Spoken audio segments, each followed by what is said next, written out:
Hey, what's up, everybody, and welcome back to another episode of Dinos and Other Prehistoric Beasts. And our creature of the day is a very important dinosaur because it's the first animal that we all know as a dinosaur that was discovered by scientists, and it sparked the beginning of dinosaur paleontology. Yep, that's right. I'm talking about the mighty Megalosaurus. And no, I don't mean Earl Sinclair from Dinosaurs. Megalosaurus was the first creature that we all know as a dinosaur today, discovered by scientists. However, the term dinosaur had yet to be given at the time. And so this week marks the 200th anniversary of the discovery of Megalosaurus and the beginning of dinosaur paleontology in 1824. So with that said, let's jump right into it.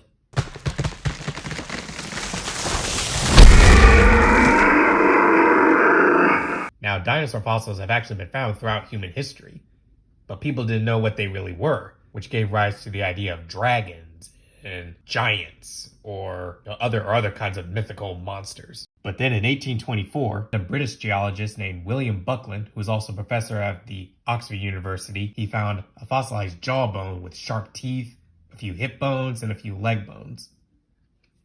He noticed that in the jawbone,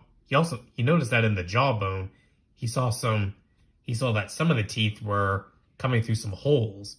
These were actually replacement teeth, and the bigger tooth on the top was being pushed out by the tooth from the bottom. And he knows that reptiles like crocodiles and lizards, they constantly replace and lose teeth throughout their lives. So this had to have been from some kind of giant reptile. And so Buckland combined the two Greek words megas and saurus.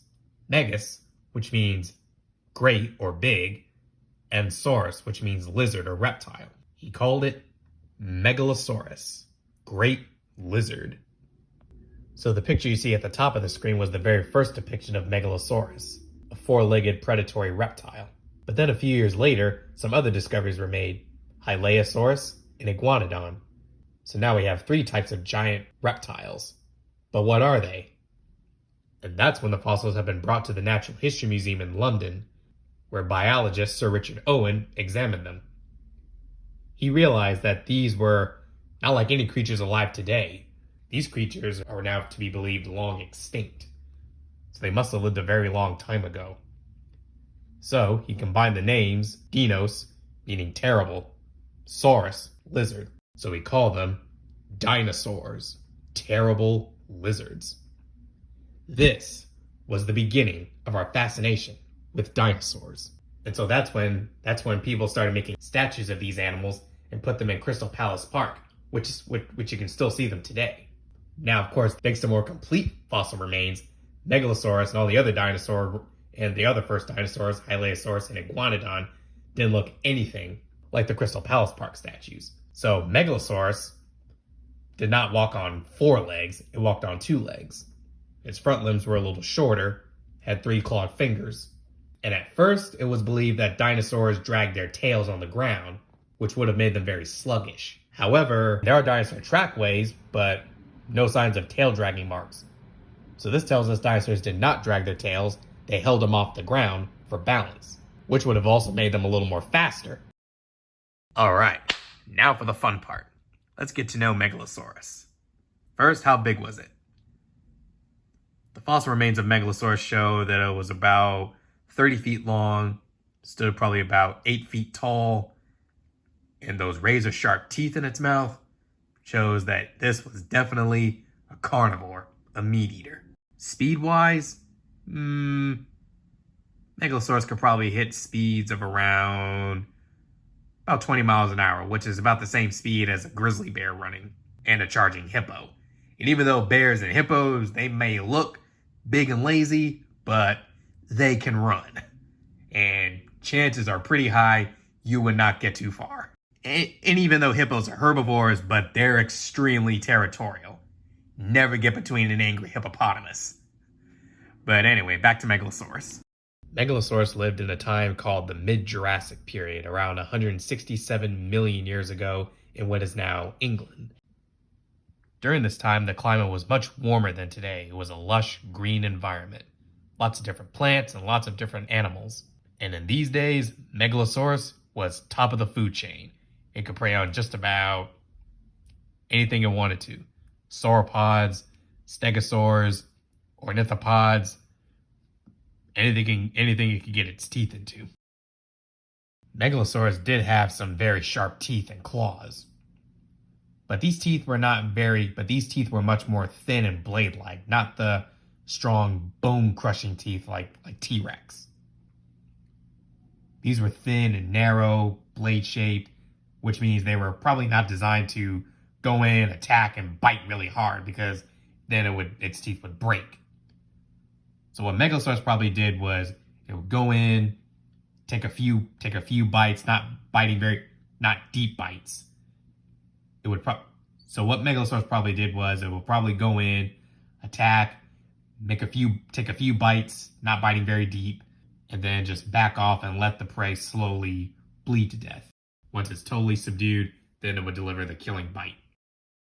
But on some occasions, like all predators, Megalosaurus would have also scavenged prey. If it sees a free meal lying in its path, it'll take it. Or it would use its massive size to scare away smaller predators away from their kill and take it away.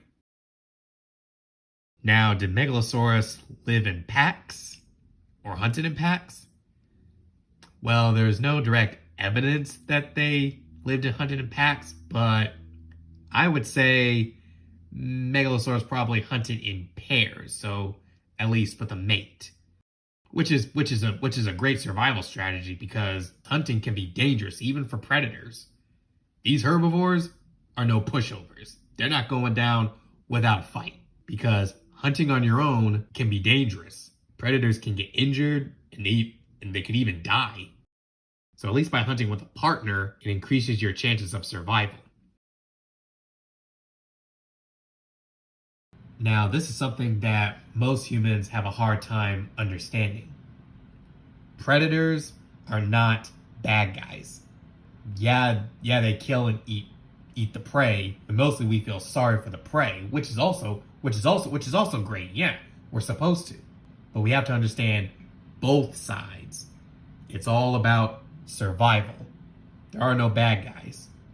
Now, if there were no predators, then the herbivores, they'll eat all the plants in the environment, and then that could create huge problems. The herbivores, they could be at war with each other. They'll be competing for every scrap of food that's left. So in nature, both predator and prey, it's all about survival. The prey animals do what they can to survive by living in a herd and looking after their young. The predators do what they have to do to hunt and get the food they need without getting injured to feed their families and feed their young so they can survive. So really, there are no winners here. It's all about survival, but it's also about making sure everything stays in balance. So the same goes for Megalosaurus. It only did what it had to do just to survive. All right, so with that said, if you like this video, go ahead and hit that like button and subscribe, because the goal here, we're trying to get to at least 1,000 subscribers. And also, please comment down below on what kind of creature you think I should do next, or if you have one in mind.